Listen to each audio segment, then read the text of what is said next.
We're going to bring in Tom Rogan. He's a writer for the Washington Examiner. Tom, and I read your article, and you're saying that Britain, the U.S., France, and Germany should expel Russian ambassadors in return. Why do you say that? Well, thank you for referencing the article. I think the main point here is that the United Kingdom, along with its NATO allies, and obviously the United States, our country is the most important there, has to hold the strategic initiative here. We have to send the message to Moscow, to President Putin in particular, that in relation to this attack, that NATO is holding the line. It's drawing a red line to some degree.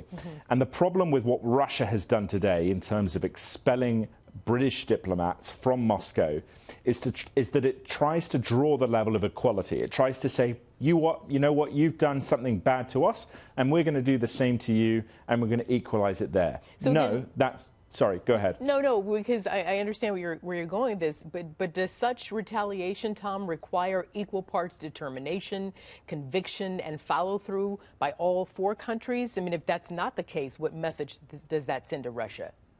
I think it does at this point. I think it wouldn't have in the first instance, right, that we would have seen if the Russians hadn't retaliated with the equal expulsion. I think the United States very clearly could have done enough and has done enough in terms of President Trump saying this is unacceptable, we blame Russia, we stand with Britain.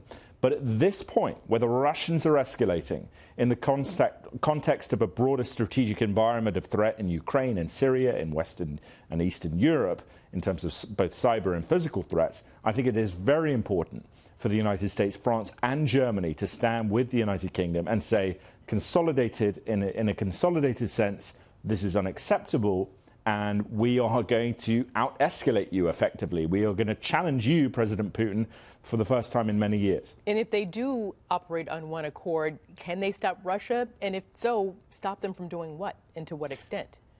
I think they can. I think the important factor to consider here is the strategic environment in Putin's sense. The World Cup, the soccer World Cup is coming up.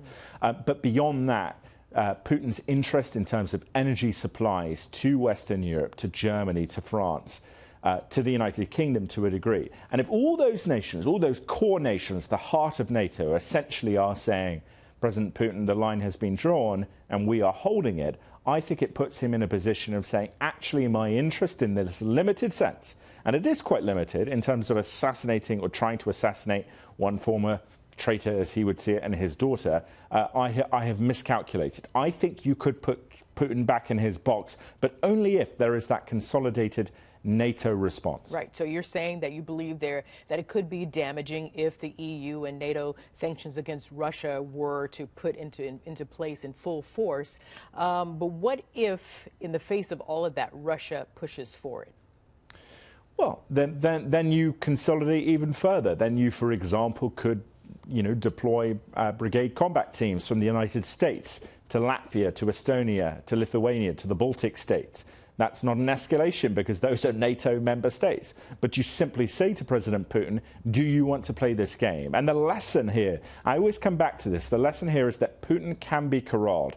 And we know that from Georgia in 2008, where President George W. Bush sent in a C-130 aircraft from the U.S. Air Force into Tbilisi airport that was held by the Russians and basically dared the Russians to shoot it down, dared Putin, and Putin did not. And I think you get in Putin's face in a calibrated way, you don't over-escalate, but you show him, we're not going to bow down to you, then I think you can deal with this issue in a constructive sense for the security of Western Europe and the United States. And do you think the president, our president of the United States, President Trump, would take that sort of forceful stance?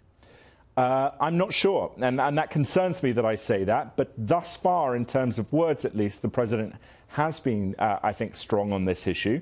I think if we look at what he has done in Syria, at least in terms of authorizing Jim Mattis to push back against the Russians there, and Ukraine in terms of providing anti-tank missiles, there is hope. But again, we will have to see. But at this point, I think I have some, hope at least. I'm not quite sure, but I'm optimistic, and optimism is always a good thing.